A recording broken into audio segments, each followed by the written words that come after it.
Okay, everybody, we've got our soup is starting to boil here with the chicken stock.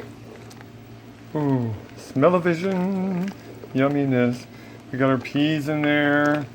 We got all that yumminess, all those carrots and onions and chickens and celery, garlic.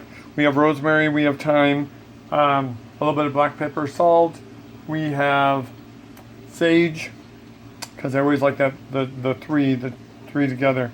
Now we're going to start adding some of our pasta that we made earlier, which is dried very well. It's wonderful looking.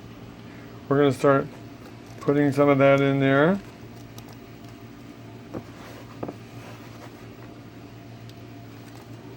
And then we're going to start stirring that up. We'll add it little by little. That way we can start stirring it up. It's going to cook the pasta. That excess flour that is attached to your pasta to keep it so that it doesn't stick together, that's going to help to thicken your soup. It's really going to be nice when we get that all said and done. Don't squeeze your pasta together when you're doing this. Kind of play with it with your fingers and just get that moving around a little bit. That way it separates.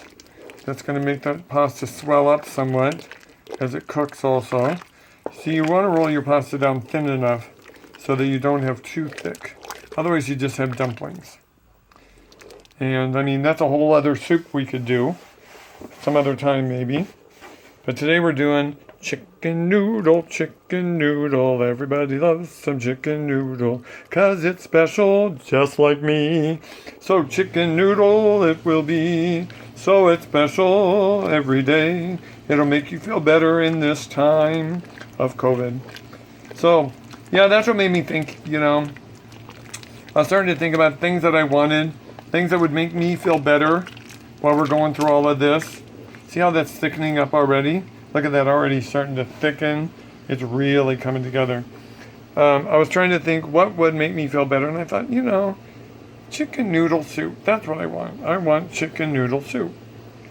So, Joe had to be in at Storage of America today working, so, off-site from home.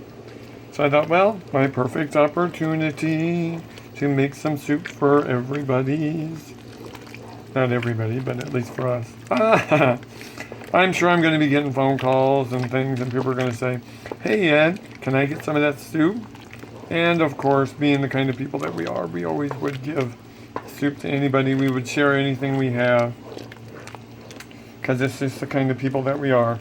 But, yes, I am getting every little last flake of our stuff, and a lot of that flour, see, went in there too. So this is obviously not something if you're gluten-free. So at that point, just buy gluten-free pasta. They make it now. It's wonderful.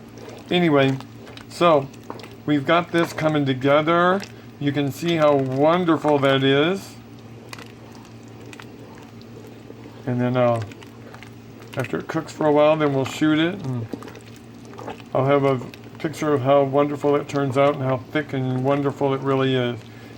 If it gets too thick, at this point I can just add a little bit of water, since we've got, I have the water from when I cooked the chickens down in. So we got that with all of its little bits and pieces in there, which is wonderful. I chopped that chicken up really nice. I did use all white meat this time because I didn't have any dark meat available to me today. So, and then I used 2 quarts of my own chicken stock that I had. I save everything. I never like to throw anything out. And now we're just going to bring it up. It's coming up to a boil now. So we're going to bring it down and reduce our heat. And we're just going to simmer this for a while. And I can tell you right now, it's already getting thick. Those noodles are going to suck up all of my moisture. I'm probably going to have to add almost another quart of water to this. Ooh, we're steaming up. We're going to add at least another quart of water to this to thin it down a little bit. Otherwise, it's just going to become a gelatinous mess. So, okay. Well, I'll see you on the other side here in a little bit, okay? Thanks.